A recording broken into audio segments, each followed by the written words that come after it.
August 15, 1940, 11:47 a.m.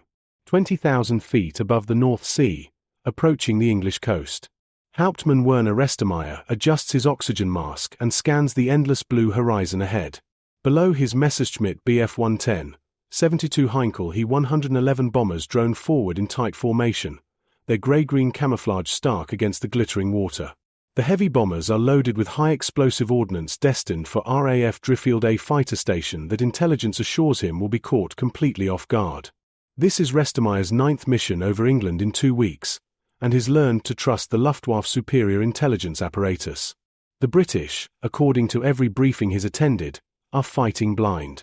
Their primitive radar installations, those ungainly steel towers dotting the coastline like skeletal scarecrows, are crude, unreliable, easily deceived. German radar technology is years ahead. The Würzburg and Freya systems are precise, sophisticated, the products of the Reich's unmatched scientific prowess. Restemeyer smiles beneath his mask. The British are defending their island with obsolete equipment and desperation. The formation crosses the coastline at Flamborough Head. No fighter opposition. Exactly as predicted. The bombers maintain their steady course inland, engines thrumming in synchronized thunder. Restemeyer's confidence builds with every kilometer. Another successful strike, another nail in the coffin of Churchill's doomed resistance. Then his radio crackles. Achtung! Fighters! 3 o'clock high. Restemeyer's head snaps right. His blood turns to ice water. They are already here. 16 Supermarine Spitfires dive out of the sun in a perfectly coordinated attack, their elliptical wings unmistakable. They're not scrambling frantically from some distant airfield. They're not surprised or disorganized. They're positioned with geometric precision, altitude advantage secured, attacking from the exact angle that maximizes their advantage and negates his own. It's as if the British knew exactly where his formation would be, exactly when they would arrive, and exactly what altitude they would maintain. The sky erupts into chaos. 6 months earlier, February 1940, Reichsluftwaffe Ministerium, Berlin. Generaloberst Hans Jeschonnek, chief of the Luftwaffe General Staff, sets down the intelligence report with barely concealed amusement. Across the mahogany conference table, Dr. Wilhelm Runge, one of Germany's leading radar scientists, waits for his superior's response. These are the British radar installations. Jeschonnek taps the reconnaissance photographs with one manicured finger. These structures. Yes, Herr Generaloberst. Runge adjusts his wire-rimmed spectacles. Our intelligence confirms approximately 20 stations along the eastern and southern coasts. The British call it chain home. Jeschonnek studies the images. The towers are massive, over 300 feet tall, but their design is laughably primitive. Simple steel lattice masts supporting crude antenna arrays. No elegance. No sophistication. They look like radio towers from the previous decade, repurposed for a task they're fundamentally unsuited for. And you're telling me, Jeschonnek says slowly, that the British believe these antiques will provide adequate air defense coverage. Runge permits himself a thin smile. It appears so, Herr Generaloberst. Our analysis indicates they're using extremely long wavelengths, around 12 meters. The technology is at least 5 years behind our own Freya system. Another officer, Oberst Joseph Kamhuber, leans forward. What are the practical limitations? Substantial, Runge replies, warming to his subject. The wavelength makes precise ranging difficult. The fixed installation design means they cannot follow targets moving at oblique angles. The sheer size makes them vulnerable to attack and impossible to conceal. Most critically, they operate at such low frequencies that our standard jamming equipment should render them virtually useless. Jeschonnek exchanges glances with his fellow officers.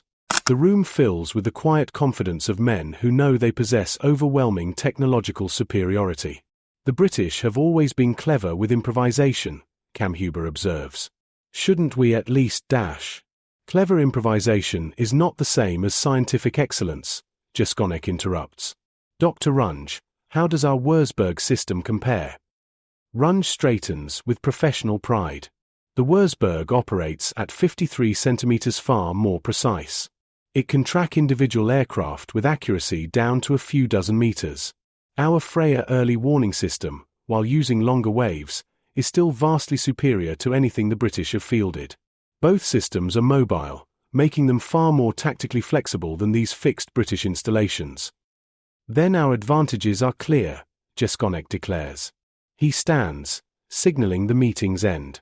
When we begin operations against England, our technological superiority will be one more factor ensuring victory. The Luftwaffe has the numbers, the training, the experience, and the equipment. The British have desperation and these radio towers. The officers file out, their confidence unshaken. They've seen Germany's radar systems. They've witnessed their precision in training exercises. They know the investments the Reich has made in radar technology, the countless hours of research and development by some of the world's finest scientists. What they don't know, what none of them can imagine, is that sometimes a hammer works better than a precision instrument. And sometimes being underestimated is the greatest advantage of all. July 10, 1940. Royal Air Force Fighter Command Headquarters, Bentley Priory, Stanmore. Air Chief Marshal Hugh Dowding stares at the map table before him, his weathered face illuminated by the soft glow of colored lights. The filter room hums with quiet activity as WAFS Women's Auxiliary Air Force members move markers across the giant map of southern England with long croupier sticks. Each marker represents an aircraft plot radioed in from the chain home stations along the coast. Dowding is 58 years old. His subordinates call him stuffy behind his back, not because he's pompous, but because of his reserved demeanor and absolute devotion to air defense theory. For years, he's been the prophet of an idea most of his colleagues considered defensive, even defeatist, that Britain could survive sustained aerial bombardment through scientific fighter direction rather than offensive bomber operations. Now, as France falls and the Luftwaffe masses across the Channel, everyone is about to discover whether the prophet was right. Sir, Squadron Leader Thomas Woodruff approaches with a clipboard. Updated serviceability reports from 11 Group. We have 174 Spitfires and Hurricanes operational. Luftwaffe estimates from intelligence suggest they have approximately 1,300 fighters and 1,700 bombers in range of Britain. Dowding doesn't flinch at the numbers. He's known for weeks that his force would be outnumbered at least 6-1. Possibly worse.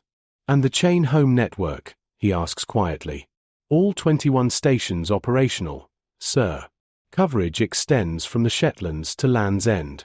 The chain home low stations are filling the gaps for low-altitude detection. Dowding nods slowly. This is his gamble. This is everything he's fought for.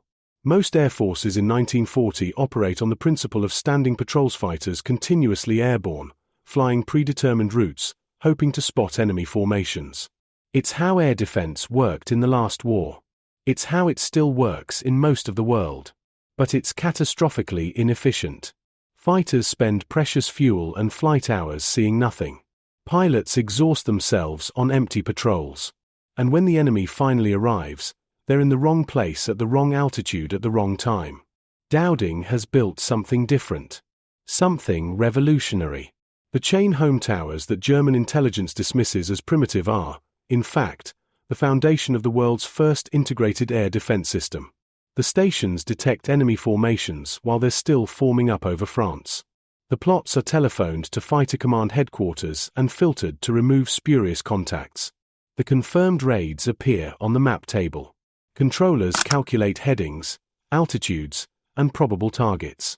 Then and only then fighters are scrambled, vectored precisely to intercept positions, guided by ground controllers who can see the entire battle developing. The system doesn't need precision ranging to the meter. It needs enough accuracy to put fighters in the right sector at the right altitude. The chain home's crude long-wavelength radar provides exactly that, and the long wavelengths make the system remarkably resistant to jamming. The tall towers that make the stations vulnerable actually give them incredible range. They can detect formations at over 100 miles, providing 20 minutes of warning. 20 minutes to scramble, climb, and position. 20 minutes that change everything. They think we're fighting with one hand tied behind our backs, Dowding says quietly, still studying the map. They think their numbers give them an insurmountable advantage. Woodruff waits. He knows his commander well enough to recognize when the old man is thinking aloud. What they don't understand, Dowding continues, is that numbers only matter if you can concentrate them at the decisive point. And you can only do that if you know where the decisive point will be. He looks up, meeting Woodruff's eyes. We know where they are. We know where they're going. We know when they'll arrive. They're flying blind, Woodruff. They just don't realize it yet.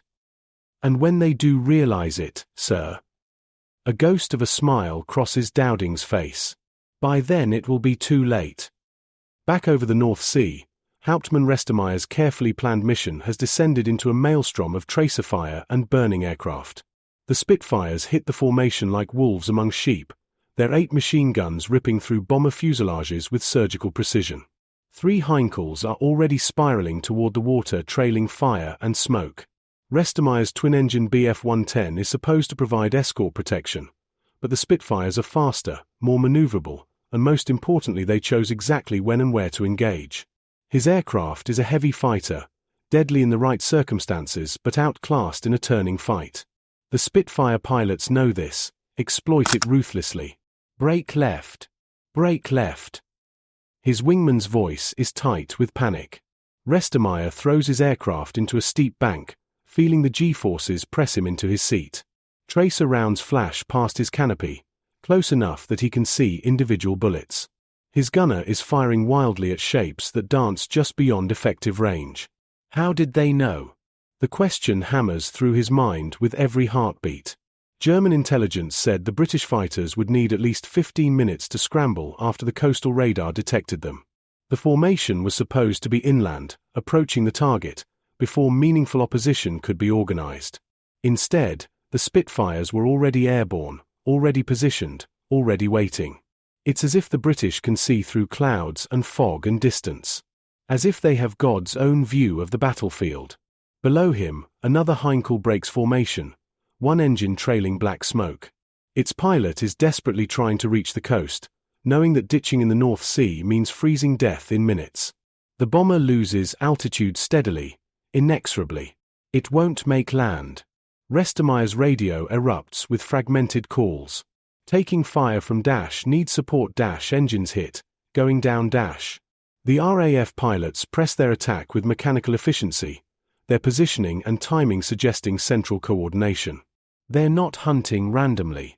They're being directed, controlled, guided to precise intercept points. All aircraft, this is lead. Restemeyer forces himself to sound calm, authoritative. Reform and maintain heading. We can still complete the mission. But even as he speaks the words, he knows their lies. The mission is broken. The formation is scattered. Bombers are jettisoning ordnance into empty water just to gain enough speed and altitude to escape. And in his gut, beneath the adrenaline and fear, Hauptmann Werner Restemeyer feels the first cold touch of a terrible realization. Everything they've been told about British capabilities is wrong. Catastrophically, fatally wrong. August 15, 1940. 3:47 p.m. Luftwaffe 5 Headquarters, Stavanger, Norway. Generaloberst Hans Jeschonnek stands before the operations map, his jaw clenched so tight his molars ache. Red markers indicate aircraft lost. There are far too many red markers. The day's operation carefully planned to exploit what German intelligence assured him would be minimal British defences in the north has been a bloodbath. 2 formations totaling 123 aircraft attacked targets in northeastern England. The British were supposed to be concentrated in the south, defending against Hermann Göring's main assault from France. The northern approach was meant to be the back door, lightly defended, vulnerable. Instead, RAF fighters met both formations with devastating precision. Of the 123 aircraft that crossed the North Sea this morning, only 95 returned. 28 aircraft gone. Not scattered or forced to turn back, gone. Shot down, crashed, ditched in freezing water. And the missions accomplished nothing. Not a single bomb hit a significant target. How? Stump's voice is dangerously quiet. How did they have fighters positioned for both formations simultaneously? His intelligence officer, Major Klaus Hahn, shifts uncomfortably. Herr Generaloberst, we believe dash. I know what we believed, Major. We believed the British fighter strength was concentrated in 11 Group defending London. We believed their radar coverage in the north was sparse and ineffective. We believed they couldn't possibly coordinate a defensive response across such distances. Stumpf turns from the map, his eyes cold. All of our beliefs were wrong. I want to know why. Hahn spreads several reconnaissance photographs across the table. They show chain home stations from low-altitude passes. These radar installations are clearly operational. Our signals intelligence indicates they're transmitting constantly. But the technology should not allow for the kind of precision interception we're experiencing. Should not, Stumpf repeats flatly. And yet. Another officer, Oberst Friedrich Aßmann, speaks up. Sir, we're receiving similar reports from Luftflotte 2 and 3 operating from France. Every raid, regardless of size or approach vector, is being intercepted with unusual accuracy. The British fighters are airborne and positioned before our formations cross their coast. Sometimes before we even cross the channel. Stumpf walks to the window, staring out at the Norwegian landscape. He's a career officer, a professional who's fought in the last war and commanded bomber squadrons in Poland and France. He knows what effective air operations look like. And this is something he's never encountered. What about our jamming capabilities? He asks. Ineffective, sir, Hahn admits. We've tried standard jamming frequencies. Either the British radar operates on wavelengths our equipment doesn't cover, or he hesitates. Or they have some method of filtering out the jamming. Our technical specialists don't understand how, but the evidence suggests their detection capability is not being significantly degraded. Stumpf turns back to face his staff. Gentlemen, we are being outmaneuvered by an enemy we outnumber 6-1. Our aircraft are superior. Our pilots are experienced. Our tactics have been proven in Poland, Norway, France. Yet we're losing. He lets the word hang in the air. Someone explain to me how that's possible. The room is silent. These are intelligent men, professional officers. But they're confronting something that doesn't fit their understanding of aerial warfare. The British should be scrambling desperately, reacting to German attacks with whatever forces they can gather. Instead, every raid is being met by precisely the right number of fighters at precisely the right location and altitude. It's as if the British can see the future. August 16, 1940. RAF Biggin Hill, Kent. Dawn. Squadron leader Peter Townsend pulls on his flying boots in the dispersal hut, moving with the automatic efficiency of a man who's done this too many times. Outside, his Hawker Hurricane sits on the grass, already refueled and rearmed. The ground crew finished work an hour ago, anticipating another day of maximum effort. Townsend is 25 years old and commands 85 Squadron. He's flown 8 combat sorties in the past 4 days. His logbook records 2 confirmed kills and 1 probable. His nerves record something else entirely, a bone-deep exhaustion that no amount of sleep seems to cure. But he's alive. 63 Hurricane and Spitfire pilots aren't. The arithmetic of the Battle of Britain is brutal. Fighter Command is winning the engagement ratios, roughly 3 German aircraft for every RAF fighter lost, but those numbers are deceptive. Germany can replace aircraft faster than Britain can. Germany has more pilots in reserve. Every day, every sortie, every dogfight is a slow calculation toward either survival or extinction. The operations phone rings. Every pilot in the dispersal hut tenses. Flight Lieutenant Wonky Wei answers, listens, hangs up. Scramble. Angels 15. Vector 120. Forty plus bandits approaching Dungeness. The pilots sprint for their aircraft.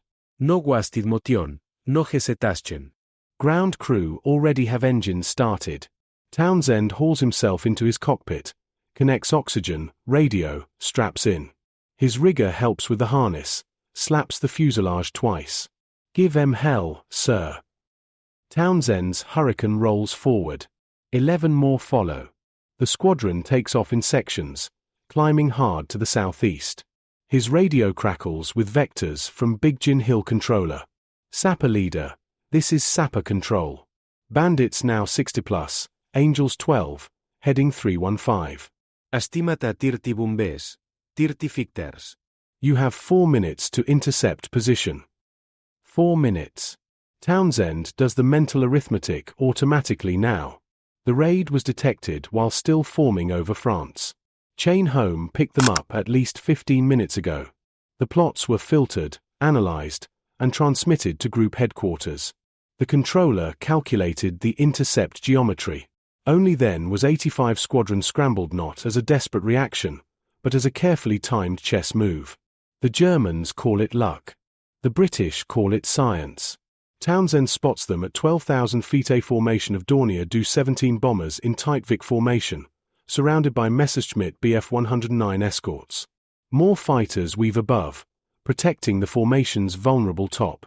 It's a professional setup, exactly what Luftwaffe doctrine prescribes. But Townsend's squadron has altitude advantage. They were vectored to 15,000 feet while the Germans were still over the channel. And 2 more squadron Spitfires from Hornchurch are approaching from the north at 18,000 feet. The Germans don't know they're already surrounded. Sapper squadron, line astern. We'll take the bombers. Let the Spits handle the 109s. Townsend rolls his Hurricane into a diving attack. The world narrows to ring sight, wingspan, deflection angle. His thumb finds the firing button. 8 Browning machine guns erupt, their combined fire rate 160 rounds per second. Tracer rounds arc toward a Dornier's starboard engine. Hits. Smoke. The bomber staggers. Then the sky fills with aircraft and the careful plan dissolves into swirling chaos. Messerschmitts dive to protect the bombers. Spitfires drop onto the Messerschmitts. A Hurricane explodes, victim of a deflection shot from above. A Dornier spins downward, one wing sheared off by cannon fire. Townsend pulls hard, graying out momentarily, hunting for another target. His Hurricane shudders impacts stitching across the fuselage. He kicks rudder, brakes left. A Bf 109 flashes past, too fast to follow. The engagement lasts 4 minutes. To Townsend, it feels like 4 hours. When it's over, the German formation has scattered.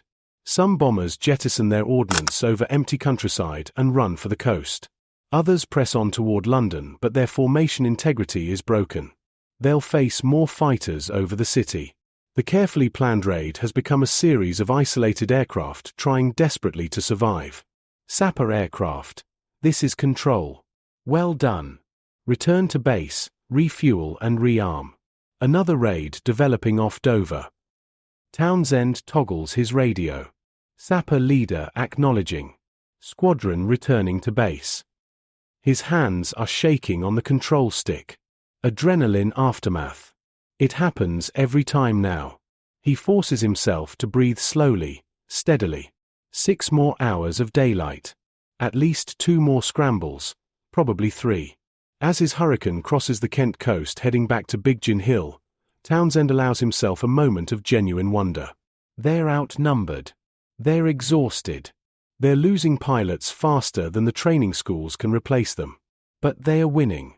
Not through superior numbers or superior aircraft or even superior skill, though the RAF pilots are proving themselves the equal of anyone in the world. They're winning because of those ungainly steel towers along the coast, because of the filter room at Bentley Priory, because of the controllers who vector fighters with mathematical precision. The Germans still don't understand. Townsend has listened to interrogation reports of captured Luftwaffe pilots. They talk about British fighters appearing from nowhere. They speculate about impossible numbers of RAF aircraft, about British fighters that never seem to run out of fuel or ammunition. They construct elaborate theories to explain why their overwhelming numerical superiority hasn't translated into victory. None of them grasp the simple truth: the British can see them coming. August 18, 1940. Carenhall, Hermann Göring's estate, Germany. Reichsmarschall Hermann Göring stands before a floor-to-ceiling window, hands clasped behind his broad back, staring out at the manicured grounds of his palatial estate. Behind him, his senior commanders wait in uncomfortable silence. The meeting has not gone well. Gentlemen, Göring's voice is deceptively soft. We have been conducting operations against England for 5 weeks. We were assured British air defences would be crushed within days. Yet our losses continue to mount while RAF fighter strength appears undiminished. He turns slowly. Someone will now explain this discrepancy. Generaloberst Albert Kesselring, commander of Luftflotte 2, steps forward. He's a professional, a thoughtful officer who understands logistics and operational reality. Herr Reichsmarschall, our intelligence estimates of British fighter strength were wrong, Goring interrupts. What else? The British radar network is proving more effective than anticipated. Our bombers are being intercepted with consistent accuracy. The British fighters seem to know our approach vectors, our altitudes, even our target selections. Goring's face flushes. I was told their radar was primitive. I was told we could jam it. I was told those towers were useless. General Major Joseph Schmid, Chief of Luftwaffe Intelligence, looks like a man facing execution. Herr Reichsmarschall, our assessment was based on technical analysis of the radar systems themselves. The British chain home stations do operate on long wavelengths. They are fixed installations. By all technical measures, they should be inferior to our mobile Würzburg and Freya systems. And yet. Schmid struggles for words. They appear to have integrated the radar data into a comprehensive command and control system. The radar detection is only the first step. They filter the data, transmit it to central headquarters, coordinate multiple squadrons simultaneously. It's not just about seeing enemy aircraft, it's about using that information efficiently. The room falls silent. The implication is devastating. Germany's radar technology is superior. Germany's aircraft are largely superior. Germany's numerical advantage is overwhelming. But the British have created something Germany never conceived of, a system where every component works together with machine-like efficiency. The radar towers, the telephone network, the operations rooms, the fighter controllers, the pilots all synchronized into a single defensive organism. We've been attacking piece by piece, Kesselring says quietly. The British are defending as a whole. Goring walks to a table covered with reconnaissance photographs and loss reports. His fingers drum on the polished wood. How do we counter this system? We must destroy the radar stations, Generaloberst Hugo Sperl, commander of Luftflotte 3, suggests. Without early warning, they're blind.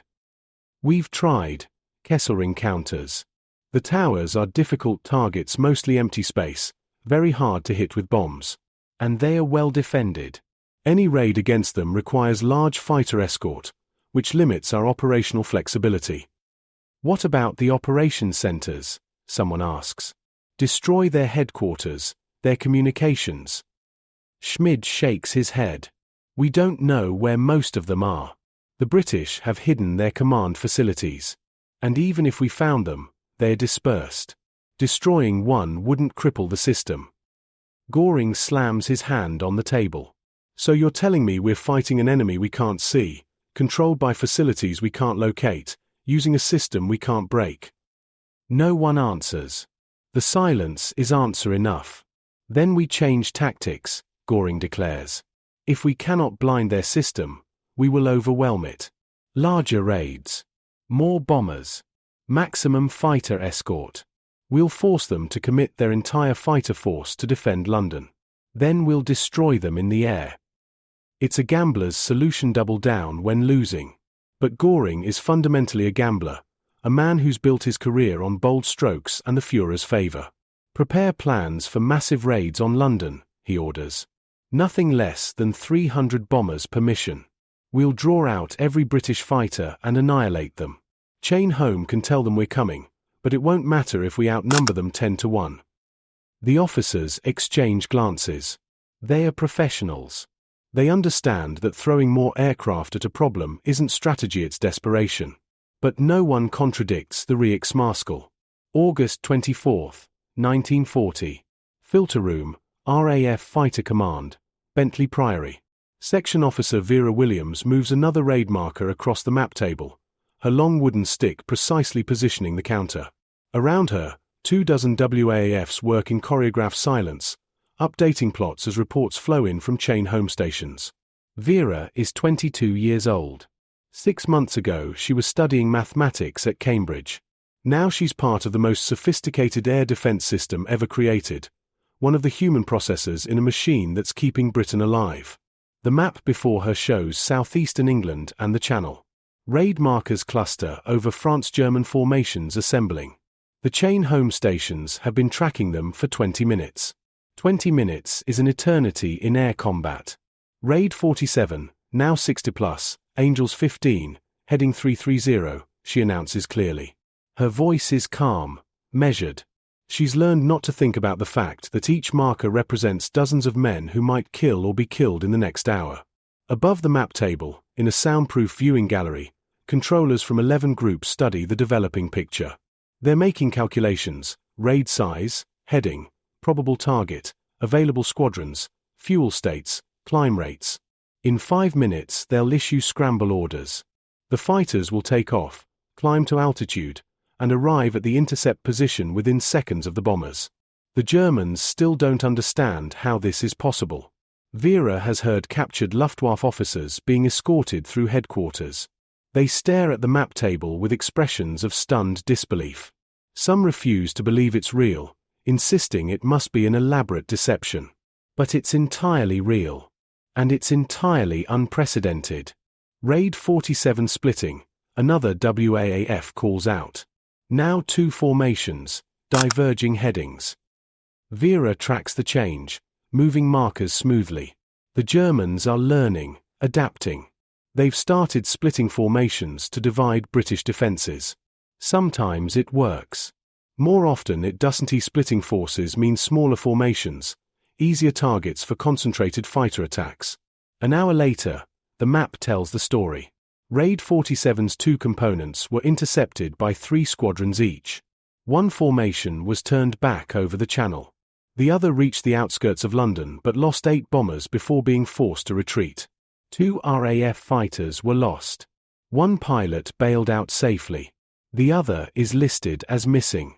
The arithmetic grinds on. Germany loses more aircraft. Britain loses fewer. But Britain started with far fewer and has less capacity to replace them. The question isn't who's winning individual battles, it's who can sustain losses longer. As Vera's shift ends and she walks out into the late summer evening, she allows herself a moment to look up at the sky. It's peaceful now, empty of contrails and combat. Stars are beginning to emerge in the deepening blue. Those ugly steel towers along the coast are saving Britain. Not through precision or sophistication, but through something simpler and more profound.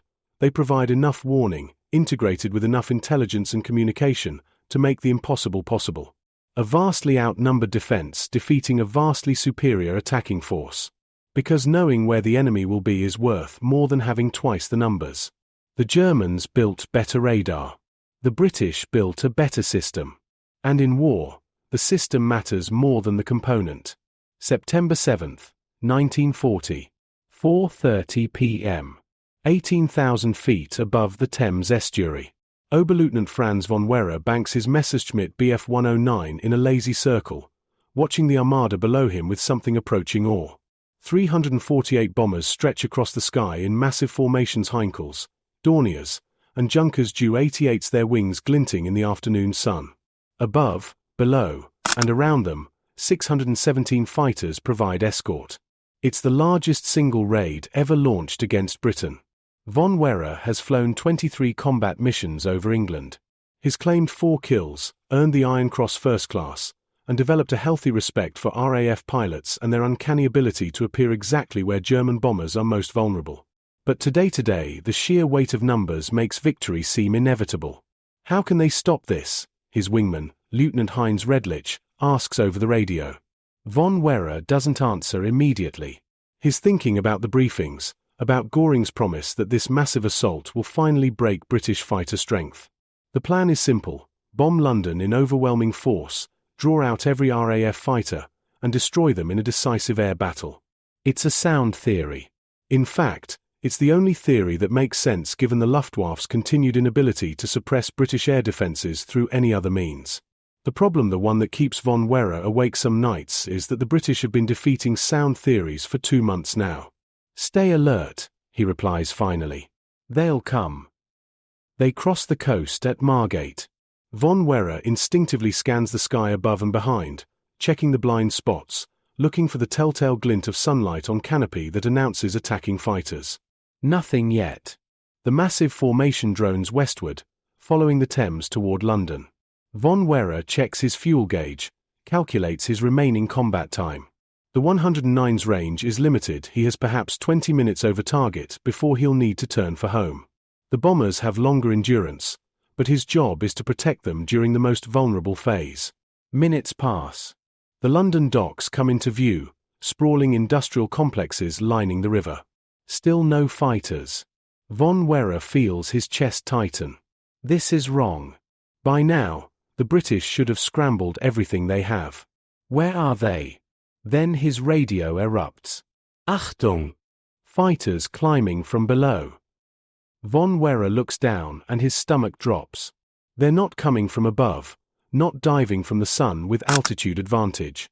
They're climbing from beneath the bomber formation, dozens of Hurricanes and Spitfires, rising like sharks from dark water, positioning themselves perfectly beneath the bombers where defensive fire is weakest.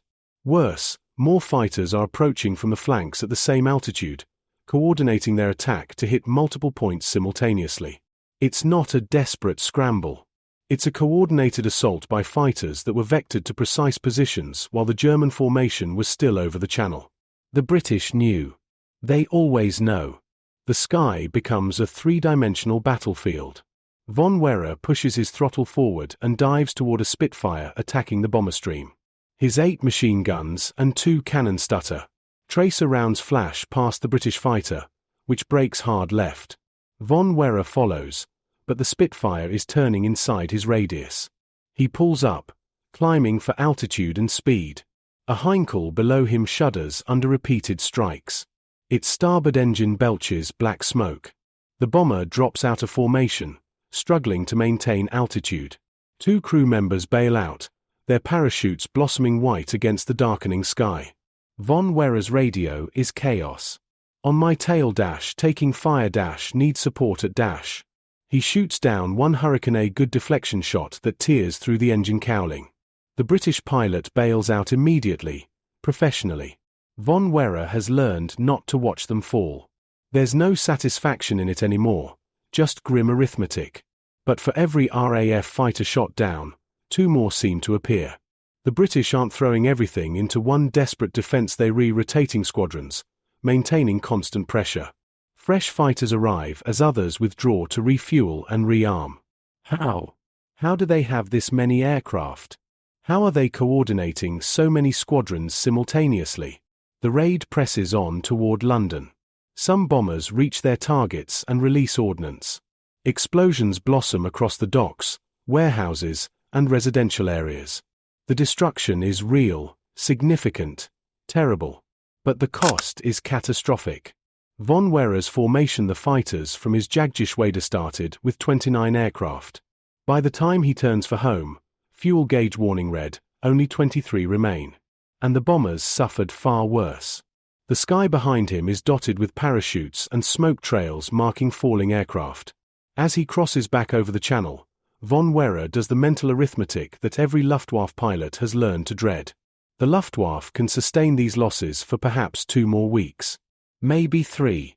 After that, fighter strength will be so depleted that escort missions become impossible. The British? They're losing fewer aircraft every day. And those radar towers keep giving them the one advantage that trumps everything else: time to prepare, position, and strike. September 7, 1940. 11:30 p.m. Air Ministry Roof, London. Air Vice Marshal Keith Park stands on the roof of the Air Ministry building, watching London burn. The docks are an inferno, flames visible for miles.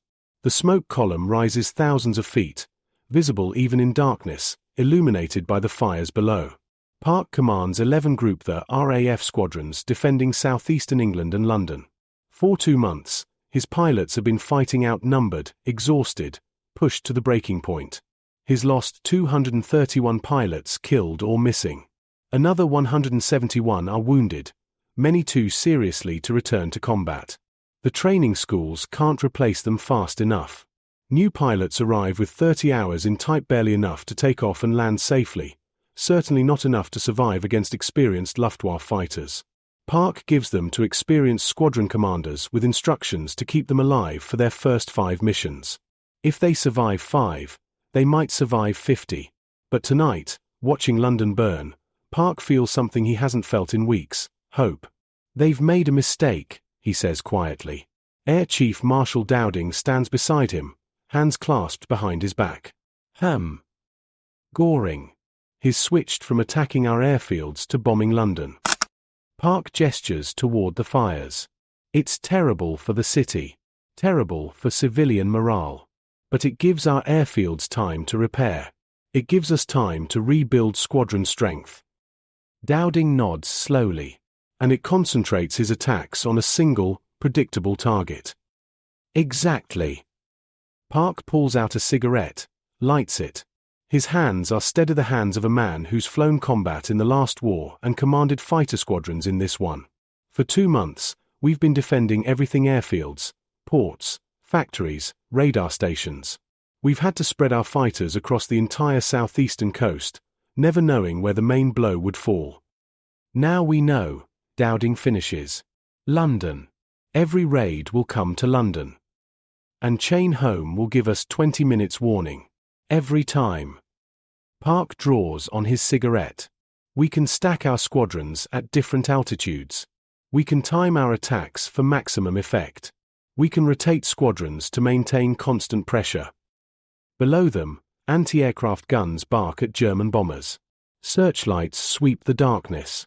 The night battle is just beginning. The Luftwaffe has started night raids because day raids are becoming unsustainable. "The mathematics are shifting," Dowding observes. "Our loss rates are decreasing. Theirs are increasing. If this continues, we win," Park says simply. "Not quickly, not cleanly, but we win." They stand in silence, watching London endure. Somewhere in that inferno, civilians are dying. Homes are being destroyed. History is being burned and broken. But the RAF will be in the air tomorrow. And the day after. And the day after that. Because those ugly steel towers along the coast keep giving Park's controllers exactly what they need: enough warning to put the right fighters in the right place at the right time. September 15th, 1940. 11:25 a.m. Operations Room, 11 Group Headquarters, Uxbridge. Squadron leader Lord Willoughby de Broke watches the map table from the viewing gallery, his trained eye reading the developing battle like a chess grandmaster studying a board. He's the senior controller on duty, responsible for coordinating the defence of London and southeastern England. The map shows organised chaos. 6 major German raids are approaching from different vectors: a coordinated assault designed to overwhelm British defences by forcing them to defend multiple targets simultaneously. It's a sound tactical approach. Against any other air defence system in 1940, it would probably work. But Willoughby de Broke isn't defending blindly. Every German formation was detected by chain home while still forming up over France. Every raid has been tracked continuously as it approached the coast. He knows their numbers, their altitudes, their headings, and critically their probable targets. "Raid 42 is the main effort," he announces calmly. 100 plus, targeting central London. Raids 43 through 47 are diversions or secondary targets. His subordinates scramble squadrons accordingly. 3 squadrons to intercept Raid 42 at high altitude. 2 squadrons to hit them again at medium altitude. 1 squadron each to harass the secondary raids, not to destroy them but to break their formation and force premature bomb releases. It's a calculated defense, possible only because Willoughby de Broke can see the entire battle developing 20 minutes before the German formations reach their targets. Raid 42 crossing coast now, a WAAF announces. Angels 18, heading 270. Duxford wing scrambling, another reports. 12 aircraft, climbing to Angels 20. Hornchurch squadrons at intercept position. Willoughby de Broke allows himself a thin smile. The Duxford Wing 5 squadrons operating as a coordinated unit is Wing Commander Douglas Bader's concept. It's controversial, difficult to coordinate, and devastatingly effective when properly employed.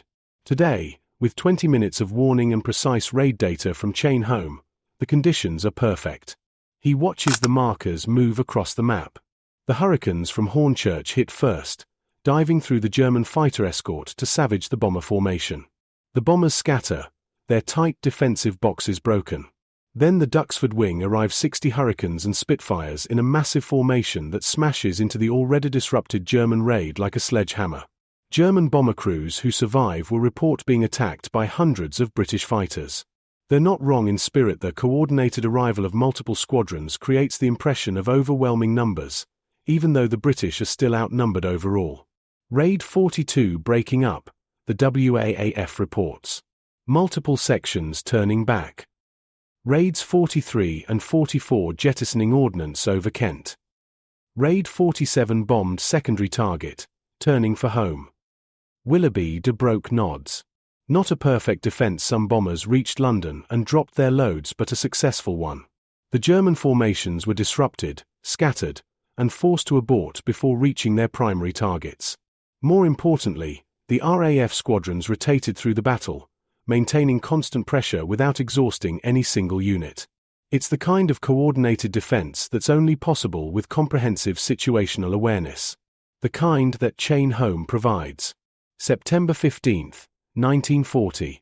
7:45 p.m.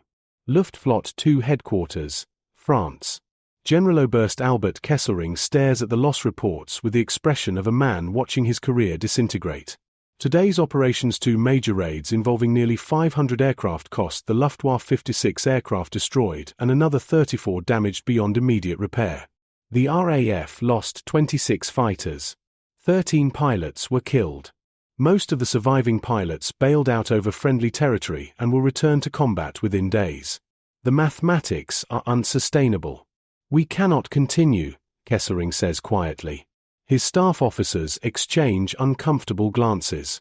No one wants to be the first to agree with what everyone knows is true. The British are not running out of fighters, Kesselring continues. Their pilot quality is not degrading. Their coordination is not faltering. If anything, they're becoming more effective with each passing day. Major Klaus Hahn, the intelligence officer who's been tracking these patterns for weeks, finally speaks. It's their radar integration, Herr Generaloberst. We've confirmed it now beyond any doubt. Every Chain Home station feeds data to central filtering stations. The filtered data goes to group headquarters and sector stations. Controllers direct fighters with extraordinary precision. It's not just early warning, it's complete battlespace awareness. And we have no counter to it. None that's proven effective, sir. We've bombed some radar stations, but they're repaired within hours. We've tried jamming, ineffective. We've tried low-level approaches to fly under the radar coverage. The British have a separate Chain Home low system for that. We've tried massive raids to overwhelm their system. They simply coordinate more squadrons. Kesselring walks to the window. Outside, ground crews are working on damaged aircraft under floodlights. Every day, more empty hardstands. Every day, fewer operational aircraft. They turned our strength into weakness, he says, almost admiringly. Our numerical superiority means nothing if they can position their inferior numbers at the decisive point every single time. We're not fighting their entire air force, we're fighting exactly the portion they choose to commit, positioned exactly where they want them, at exactly the altitude they prefer. What do we recommend to the Reichsmarschall? Someone asks. Kesselring turns from the window. His face shows the weight of a military professional forced to acknowledge defeat. We recommend, he says carefully, that daylight operations against Britain be suspended indefinitely. We shift to night bombing, where their radar advantage is partially negated and our losses are acceptable. We preserve our fighter strength for the inevitable invasion of Russia. No one speaks the word defeat aloud. But everyone in the room understands what's just been decided. The Luftwaffe victorious in Poland, Norway, France, and the Low Countries has been stopped by an enemy that shouldn't have been able to stop them. An enemy that was outnumbered, outgunned, and fighting for survival. An enemy that had one decisive advantage. They could see the battlefield and their opponent could not. October 12, 1940. RAF Fighter Command Headquarters, Bentley Priory. Air Chief Marshal Hugh Dowding sits alone in his office, reading the latest operational summaries. The Luftwaffe has effectively abandoned daylight raids. Night bombing continues. The Blitz will devastate London and other cities for months, but the threat of imminent invasion has passed. Fighter Command has won. Dowding doesn't feel victorious. He feels exhausted. 544 pilots killed or missing. Over 1,000 aircraft destroyed. Countless civilians dead in bombed cities. A nation pushed to the absolute limit of endurance. But they held. He thinks about the German intelligence officers who dismissed Chain Home as primitive and ineffective. They were right, in a narrow technical sense. The radar itself was crude. The Germans had better radar technology, more sophisticated systems, more precision. But they never understood that the radar was just one component of something larger. The towers detected the raids. The filter rooms eliminated false contacts. The telephone network transmitted the data. The operations rooms analyzed it. The controllers made decisions. The pilots executed them. It was a system. The world's first integrated air defense system. And systems properly designed, properly operated are greater than the sum of their parts. The Germans built superior components and never connected them into a functioning whole. The British built inferior components and integrated them perfectly. In war, Dowding reflects, that difference is everything. A knock at his door. His aide enters with a message. Dowding reads it, nods, dismisses the aide. The message is from the Prime Minister. It's brief, characteristically Churchillian. Never in the field of human conflict was so much owed by so many to so few. Dowding sets down the message and looks out his window at the autumn evening. Churchill is writing about the pilots, naturally. The young men who flew and fought and died in the skies over England. But Dowding knows the fuller truth. The victory belongs to the pilots, yes. But also to the WAAF's moving markers in the filter room. To the controllers calculating intercept vectors. To the engineers who built and maintained Chain Home. To the telephone operators connecting the network. To the scientists who designed the system. To everyone who understood that in modern warfare, information is a weapon as powerful as bullets and bombs. The Germans mocked British radar as primitive. They were correct in their technical assessment and catastrophically wrong in their strategic understanding. And that misunderstanding cost them the battle, the invasion, and ultimately any hope of winning the war. May 7, 1945. RAF Tangmere, West Sussex. 2:30 p.m. Group Captain Peter Townsend, promoted twice since those desperate days in 1940, walks through a temporary holding area where recently captured Luftwaffe officers await transport to permanent POW camps. Most sit in dejected silence, the reality of Germany's total collapse still too fresh to process. 5 years of war, ending in complete and utter defeat. Townsend's role today is informal interrogating captured officers about late-war German aircraft and tactics. But as he passes through the rows of defeated men, one prisoner catches his attention. The officer's uniform, though dirty and worn, still bears the insignia of a Generaloberst. The man is perhaps 60, grey-haired, his face carrying the exhausted dignity of a professional soldier who's watched everything he fought for turn to ash. Generaloberst Kesselring. Townsend asks in serviceable German. The officer looks up. Kesselring is in American custody. I am Generaloberst Hans Jeschonnek. He pauses. Or rather, I was. That rank seems rather meaningless now. The name resonates. Townsend remembers it from intelligence briefings. Chief of the Luftwaffe General Staff early in the war, later sidelined, survived the war despite falling from Göring's favor. May I speak with you? Townsend asks. Professionally. Not as interrogator to prisoner, but as one officer to another. Jeschonnek studies him carefully, then nods. Why not? The war is over. Secrets seem rather pointless. They move to a quieter corner. Townsend offers a cigarette American, from a recent supply delivery. Jeschonnek accepts it gratefully. I flew against your bombers in 1940, Townsend says. Hurricane pilot, 85 Squadron, Big Gin Hill. I always wondered, did your intelligence truly believe our radar was as ineffective as they claimed? Jeschonnek draws on the cigarette, closing his eyes briefly. When he opens them, there's something in his expression that might be shame, or regret, or simply the clarity that comes from catastrophic failure. We believed, he says quietly, what we wanted to believe. Your chain home stations were technically inferior, that was indisputable. Longer wavelengths, fixed installations, less precision. Our Würzburg and Freya systems were objectively superior pieces of technology. He taps ash from the cigarette. But we measured the wrong thing. How do you mean? We measured the quality of the radar. We should have been measuring the quality of the system. Jeschonnek's voice carries the weariness of a man who spent 5 years understanding a mistake made in the first months of the war. You British didn't just build radar stations. You built an integrated air defense network. Detection, analysis, communication, coordination, execution all synchronized. We never conceived that such a thing was possible, let alone that you'd actually built it. Townsend thinks about the filter room at Bentley Priory, about the WAAF's moving markers, about the controllers calculating vectors, about the pilots who arrived at intercept positions with mechanical precision day after day. We were desperate, he says. Outnumbered 6-1. We couldn't afford to waste a single fighter, a single gallon of fuel, a single minute of pilot time. So we built a system that eliminated waste.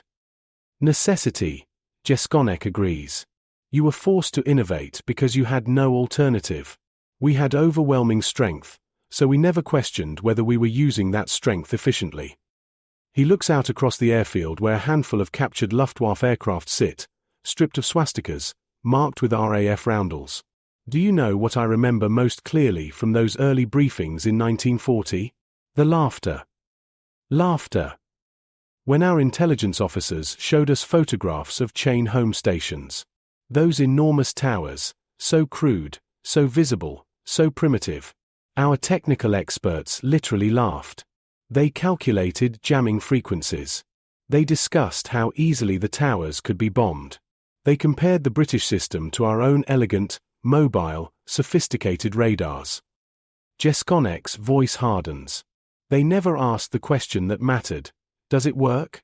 They only asked, is it as technically advanced as ours? A young RAF corporal approaches, salutes Townsend. Sir, transport is ready for the prisoners. One moment. Townsend turns back to Jeschonnek. You lost the Battle of Britain in 1940. But the war continued for 5 more years. Why? Why keep fighting when you must have known that we couldn't win? Jeschonnek finishes. He drops the cigarette, grinds it under his boot. Because admitting defeat to Britain meant admitting our entire strategy was flawed. Because the Führer would never accept that British resistance was anything but temporary. Because by the time we fully understood what your radar network meant, that we couldn't achieve air superiority, couldn't invade, couldn't force a surrender, we were already invading Russia. He looks directly at Townsend. And because pride, group captain, is often stronger than reason. We mocked your primitive radar.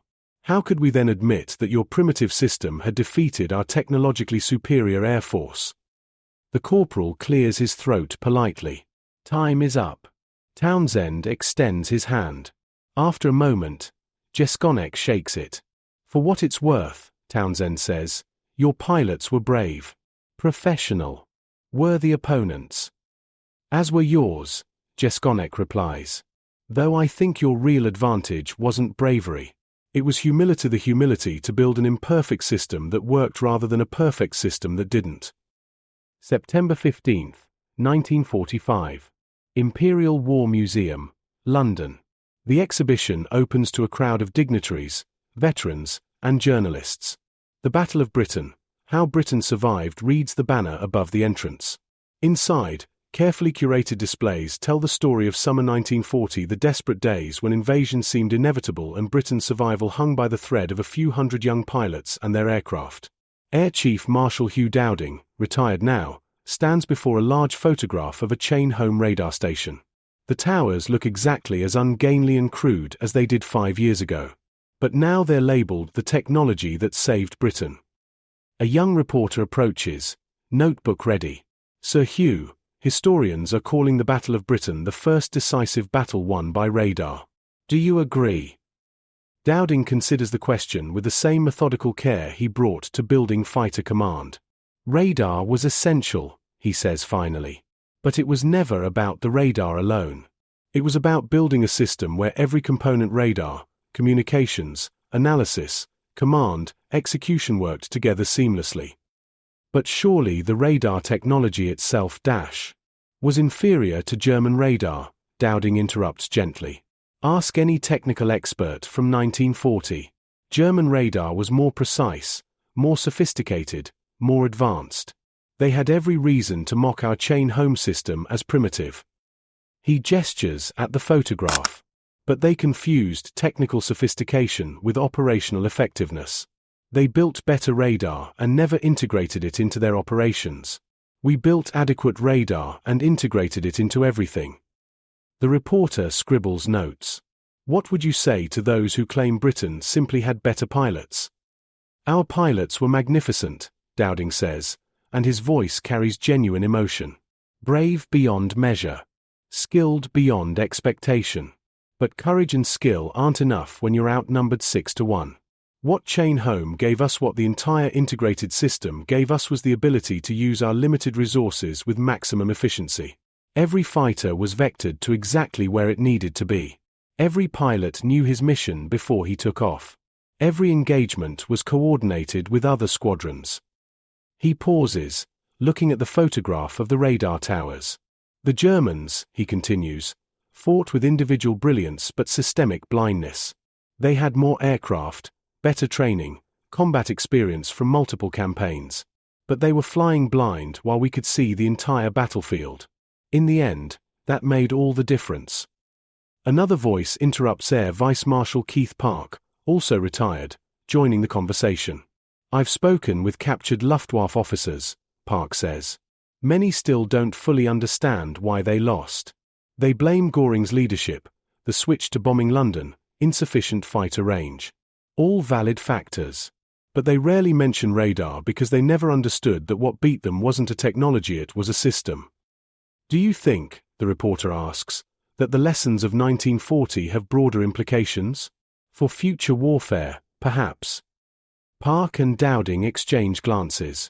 Both are old enough to remember when warfare was cavalry charges and infantry squares. Both lived through the mechanization of the Great War. Both commanded in the first conflict where radar and radio communications fundamentally changed the nature of battle. Future wars, Park says slowly, will be won not by the side with the most advanced weapons, but by the side that best integrates their weapons, intelligence, and communications into a cohesive system. The Battle of Britain proved that coordination defeats concentration. That information is as valuable as firepower. That a smaller force with perfect awareness can defeat a larger force fighting blind. The reporter thanks them and moves on to other veterans. Dowding and Park stand together, two old men who saved a nation, looking at a photograph of ungainly steel towers that became the foundation of victory. They still don't quite believe it, Park observes quietly. The public wants to believe we won through courage and sacrifice. The historians want to credit the Spitfire or the Hurricane. The politicians want to claim strategic genius. And we know, Dowding says, that we won because some engineers built radar towers that worked well enough, and some brilliant minds figured out how to integrate those towers into a defensive network, and some dedicated personnel operated that network with precision day after day. He turns away from the photograph. Not a romantic story. Not particularly heroic. Just effective. Effective enough to save Britain, Park points out. Yes, Dowding agrees. Effective enough for that. Epilogue. The Museum Archives, 1965. In a climate-controlled storage room, a historian named David Trevor reviews documents recently declassified from the war. He's writing a comprehensive analysis of Luftwaffe intelligence failures, and the material is devastatingly clear. Here, a February 1940 technical assessment of chain home, concluding the system is obsolete and ineffective for modern warfare. Here, An August 1940 operational report noting that British fighters continue to demonstrate uncanny ability to intercept our formations regardless of approach vector or altitude. Here, a September 1940 memo from General Major Schmid, Luftwaffe intelligence chief, finally far too late recognizing that British air defense appears to operate as an integrated system with central coordination. And here, most damningly, a post-war interrogation of Hermann Göring, who blamed everyone and everything for the Luftwaffe's failure except the fundamental strategic blindness that assumed technological superiority alone guaranteed victory. Trevor sets down the documents and begins writing. The German failure to understand British air defense capabilities represents one of the most consequential intelligence failures in military history. German radar technology was superior. German aircraft were generally superior. German numerical strength was overwhelming. Yet these advantages proved worthless against an opponent who had built not just a weapon, but a system. The lesson is clear. In modern warfare, the ability to gather, process, and act upon information can be more decisive than raw combat power.